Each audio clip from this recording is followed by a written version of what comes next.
So, first time kong gumamit ng ibang brand. So, meron kasi ako isang brand na ginagamit na masarap talaga siya. Kaya, try natin to. 500 grams na siya sa isang ganito. So, hand clap pala siya. So, tatry natin kung masarap siya. So, meron akong ditong bowl. Yung pag-mimixikan natin. Then, water. Then, meron akong icing bag. Pero, syempre, kailangan natin ng mixing. Try muna natin to. Kuntingin natin sa dulo. Huwag natin ubusin. So, masarap daw to, sabi nila. So, untian lang muna natin. Kasi baka hindi ko siya ma-perfect. Tapos, water. So, add tayo. Huwag natin biglain. Pakunti-kunti lang siguro. Yan, mga ganyan, okay na yan. So i-ano muna natin siya. I-zero muna natin siya.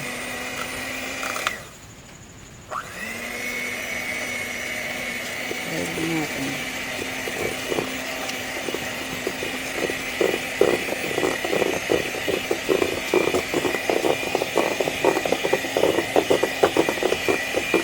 Yan. So, add ulit tayo ng water. Huwag natin biglain, pa konti-konti lang. Kasi baka masira yung pagiging ano niya, icing niya. Ito nga pala yung ginagamit ko sa mga Coke float and Milo float ko. Tapos sa mga coffee ko.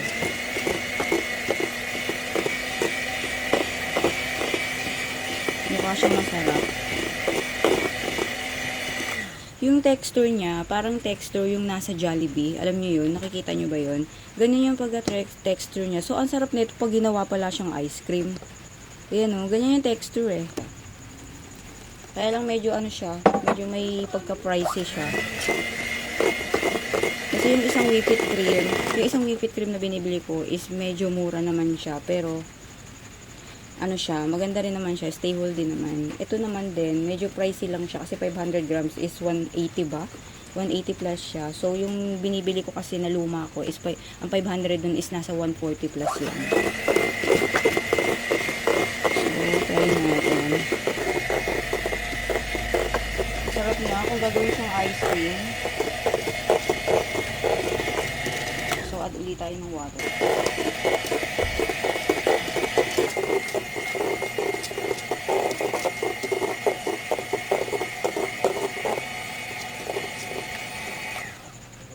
Wow. Ang ganda ng texture niya. Ang ganda ng texture.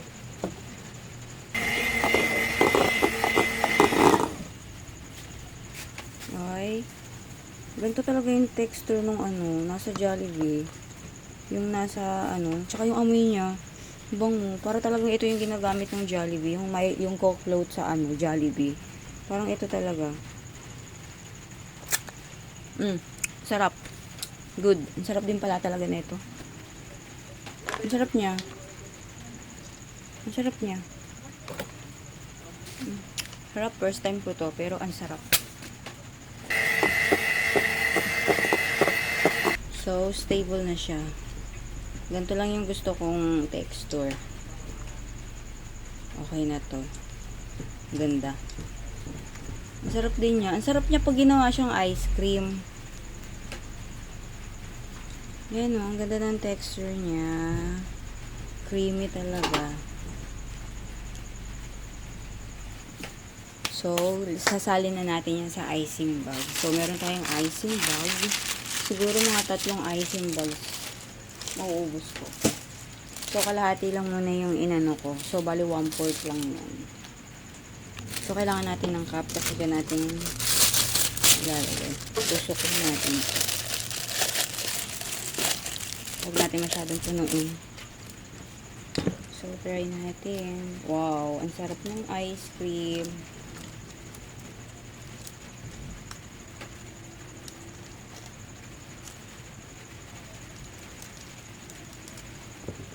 So, huwag natin punuin.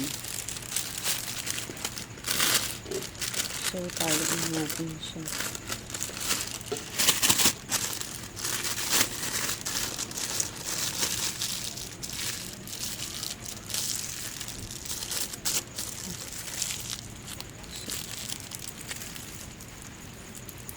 So, ganito lang yung ginagawa ko.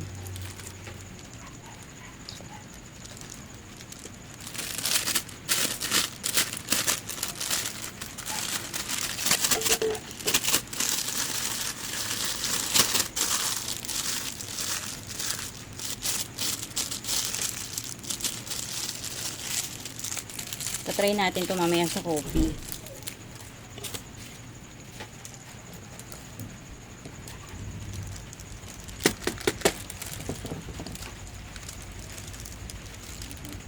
So, ano siya.